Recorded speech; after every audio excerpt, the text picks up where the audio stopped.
everyone, I'm going to show you today how to create an elf portrait in Affinity Photo for iPad.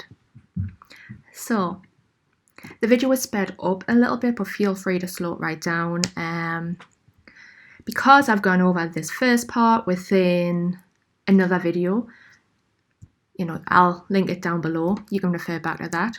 But essentially what I'm doing is using the clone brush tool, changing the blending mode on it to lighten the darker areas, and then using darken to darken the lighter areas. And it does take a little time to go through this, so it's another reason why I've sped it up so you can get to the fun part, but I do have a whole video on this part linked down below. I'm just going over the neck as well here, just lightening up any parts that do need lightening. And that is about done. A few little bits. Let's just fix this up.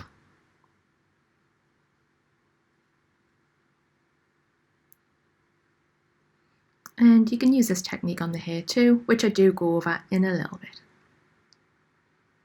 Just doing a tiny bit of it now.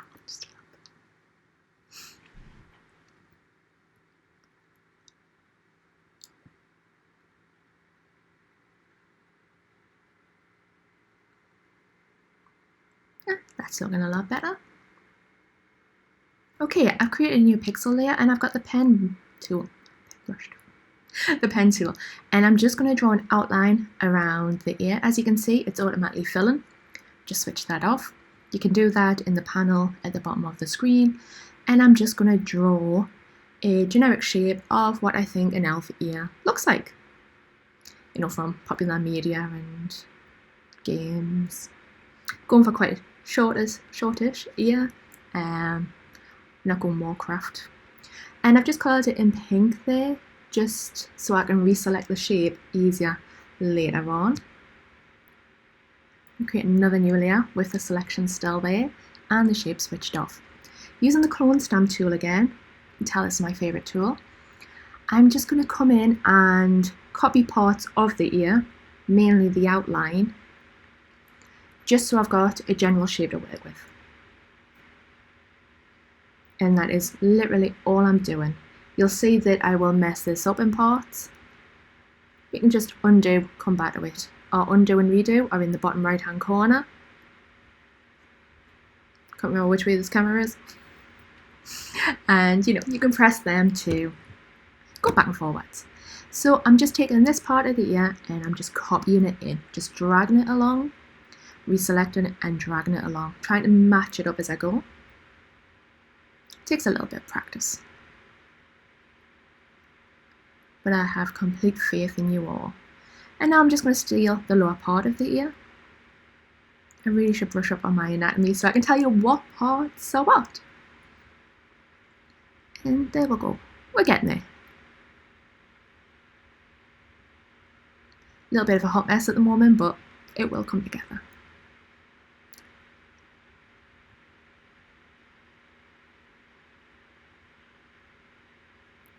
Lots of repetition there, I'll have to get rid of that. Just blur it out with some other parts. That's something to watch out for when you're using the the clone stamp tool, is repetition. Always take from somewhere close for one part and then go to the other side of it or above or below. Pull that information in from all around you so you don't have that repetitive pattern going on in your images. So I've just drawn in the top corner there. I'm probably going to change that. Again, I'm just building up the structure.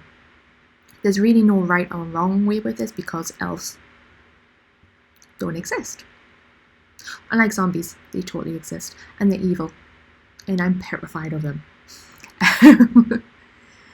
So I'm just continuing the ear out here, just to add a hint of realism to it.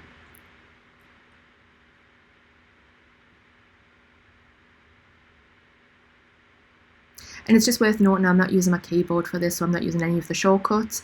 I am literally just using finger and Apple pencil. I keep calling it the Apple pen. But this is an Apple pen. With a tiny little Apple logo. Boop, boop, boop. So The ear's starting to come together a bit more. It's still not 100% there. So I'm just going to change that brush. Whoops. Let's just undo that. I'm going to steal the colours.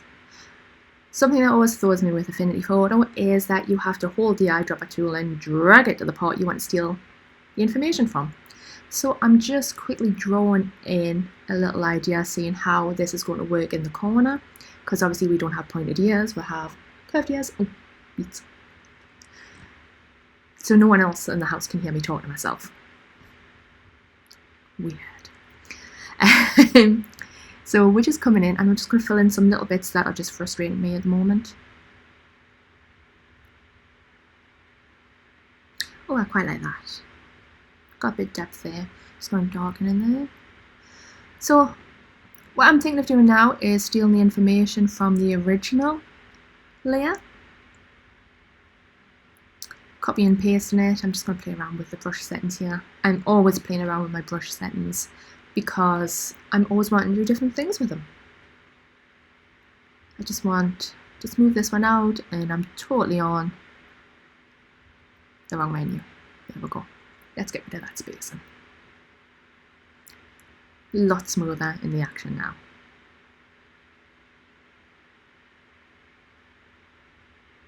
It's not looking too bad so far, but we can make this look a lot better.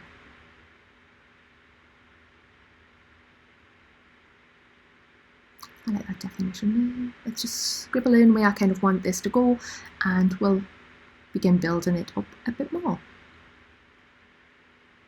So I'm in the selection persona at the moment and I'm making a selection on the original layer.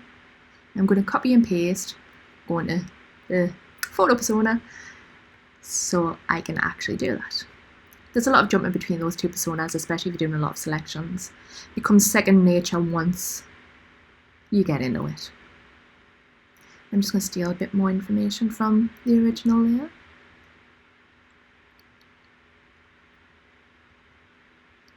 Cut and paste. Doesn't really matter if you cut or you paste. If you're cutting, hopefully you don't need the same information again, or you can copy it from the layer you've just created, but I always duplicate my original layer, so if it comes to that, I always have a backup. So I've just dropped that on there, and I'm just going to use a layer mask using a black paintbrush and just paint out the parts that I don't want, and this is going to make it start to come together and make it look a lot more seamless and believable. It looks believable, right? I really like where this is going.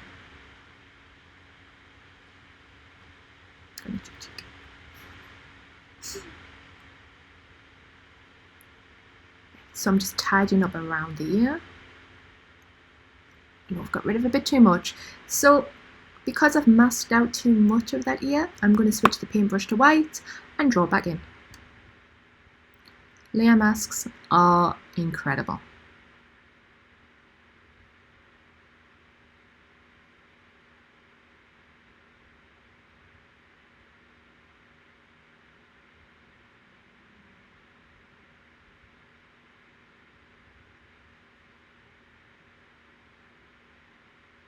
I'm just pinching to zoom out.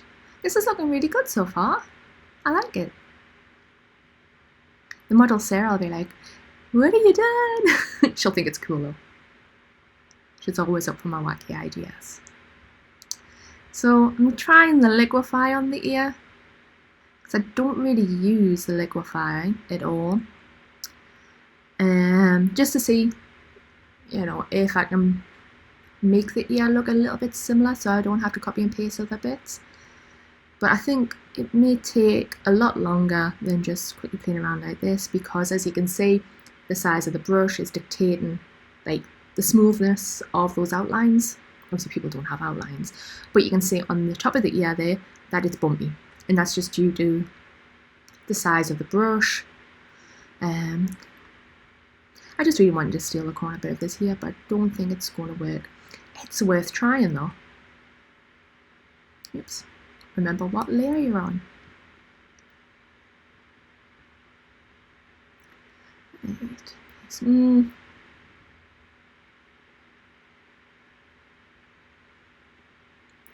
Dislike. Let's bring that back.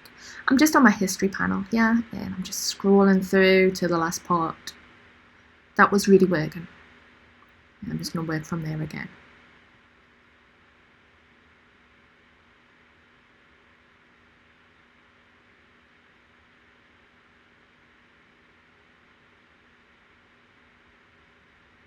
You don't realise how many actions that you actually do, like how many times you press on the screen, draw lines, press buttons, until you go through your history.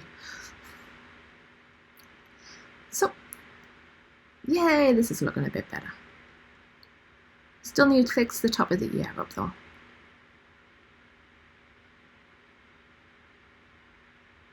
Just going to play around with the arrangement, everything into a group. Keep your layers tidy. It's easier to navigate around them. Try and name them as well. I haven't in this video. Out of bad habits, I'm not gonna lie. Just doing the top of the ear.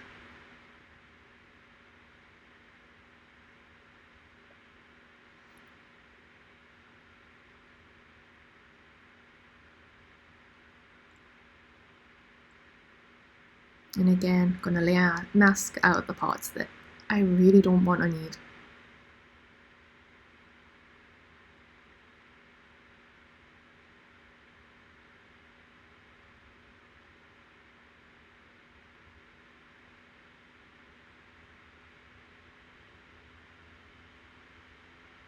Just bring it back. Is it working? No, gone. Alright, pinch and zoom. I'm going to add a little bit of noise to the ear that I've made, just because it's lost some of its texture with adding paint, strobes and stealing other bits. It's just to give some unity within the entire image.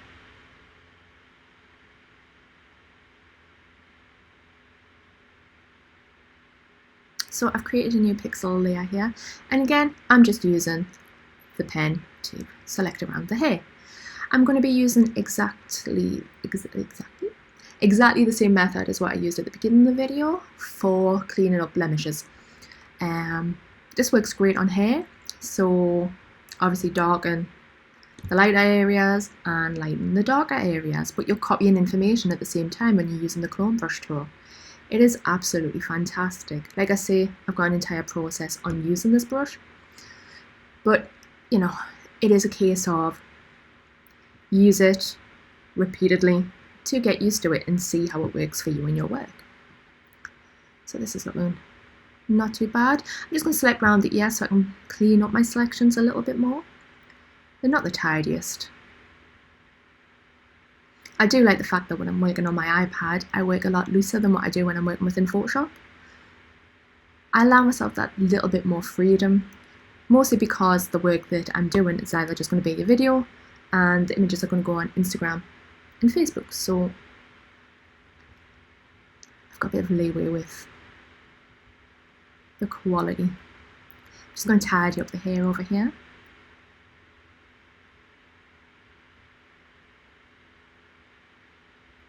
I love this makeup.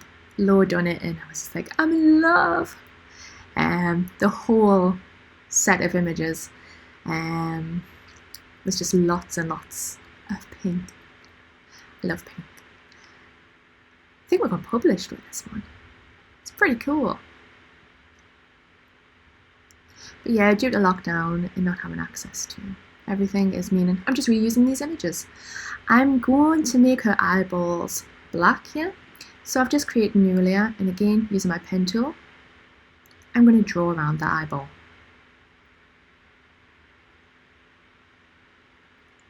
I love the clicking and dragging to get the curves with the pen tool. I think it's just the fact that I've got so much control with my selections.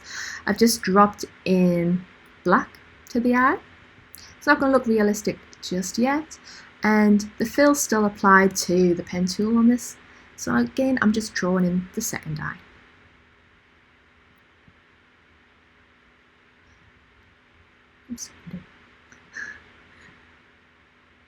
And we'll just make that one black as well. So it's so not realistic. Which it's not a bad thing, but we're gonna work with this. So what I'm doing now on a new layer with the black hidden is draw over the highlights with the white brush. This is going to add a little bit of realism because obviously we've got a bright shining light here and it's going to hit off the eyeball because it's glossy, and you're going to have reflections of the light hitting off certain points depending on where the light's falling or bouncing off. I've just reduced the opacity of the brush here, and I've just done a highlight but not as intense. So it's a lot lighter, just to add a little bit of depth.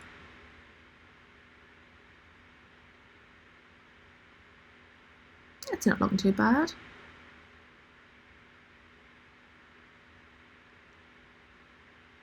So what I've done is duplicated the black eyeballs and I've blurred it a little bit, just so it adds a bit of depth around the eye, so it looks a bit more realistic than the cutout that I've done.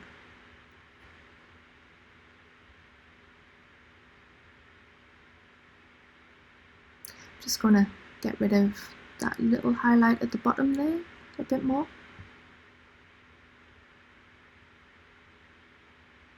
Right. You can tell I love switching on and off my layers.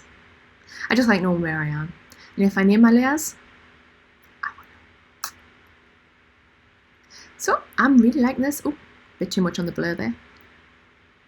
You could see how that worked.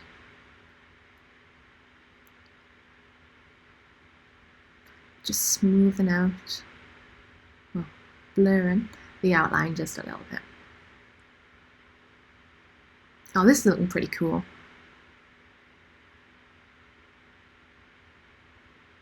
I like this. So, you know what I'm like with colour. Do I stray away from the green? In terms of the colour, this is always going to be personal preference for everyone. I know I get a lot of comments of people saying, don't like the green, but I'm never going for anything super realistic with colours. I like extremely saturated, obnoxious colours. Not going to lie. You go on my website and say, bam, colourful. Right. I'm going to add maybe a little bit of lighting. This is a pretty cool tool that you can use within Photoshop, within Affinity. You can add your own lighting to your photo. We're just going to wait for this video to catch up. I'm going to, I've just done it. Oh no, I haven't. I've jumped to the colour. We're going to do the lighting in a second. What I do need to do is to combine all the layers, so I've got an image to work from with the lighting effects. But at the moment I'm still playing with colours because I really cannot stop myself. Ooh. Warm colours work quite well. Let's darken this down. Yeah, I think we'll keep this quite dark because with the black eyeballs, she looks a little evil. Cool, but evil. Oh, I like this. Elf beauty shoot. Oh, no, too bright.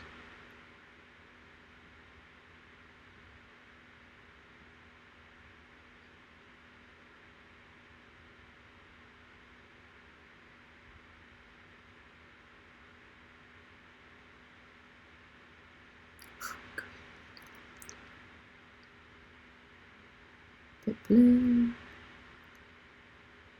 Okay, I'm liking this. I'm not going to get rid of that smudge in the background. Armor. Yeah. Let's go.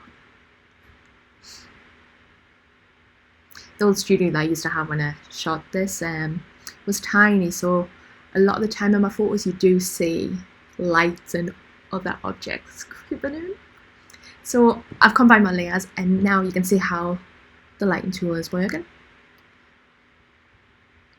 Let's just play around with this tool. Not that it looks realistic, but just adds more depth.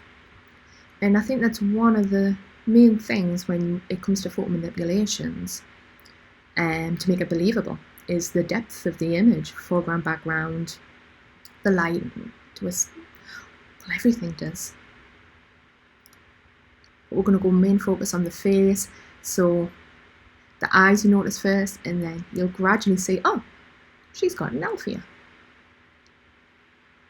Just playing with the before and after slider. Just playing around with how close the light is, what the colour is. You can do so many things with this. I like this. It's not too much, but it's just enough to add a little bit of impact. Oh, that's a huge difference.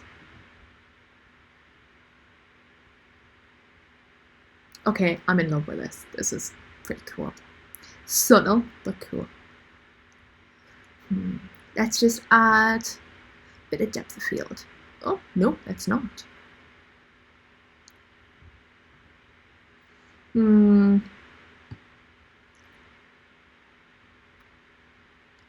Frequency separation can be awesome. There are multiple ways to use it. The way I'm doing it on this, you can just use it for cleaning up.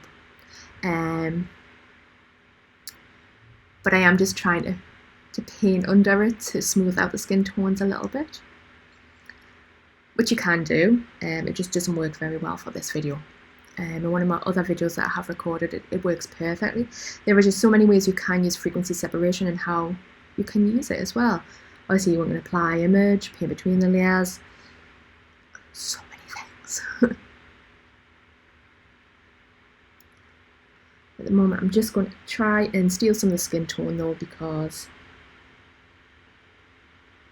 her face is a different tone to her neck.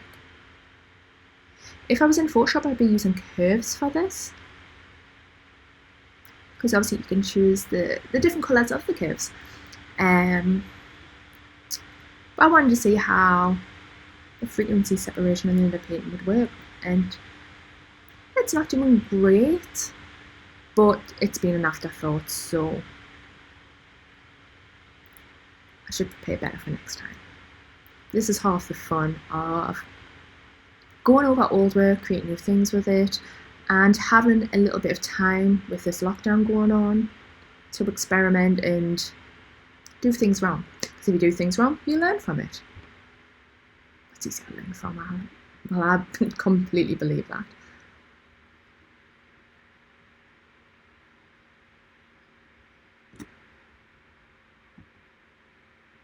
Just pinching the zoom.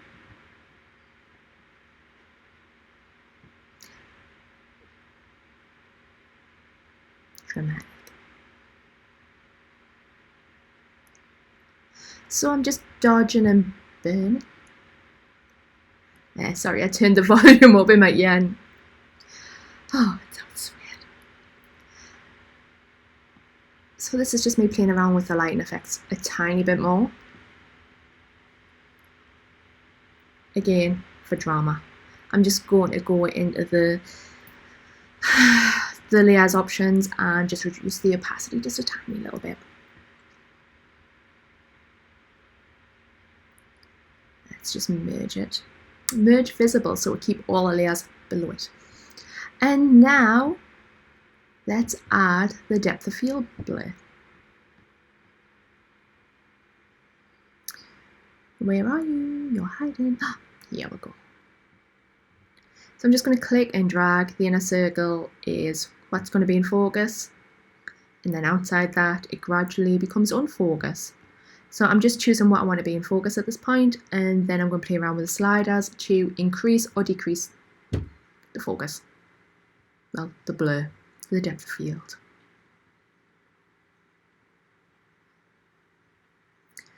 Just playing around with these little sliders, clicking and dragging on them. If you double tap on them, or tap in general, I think, you can type in your numbers.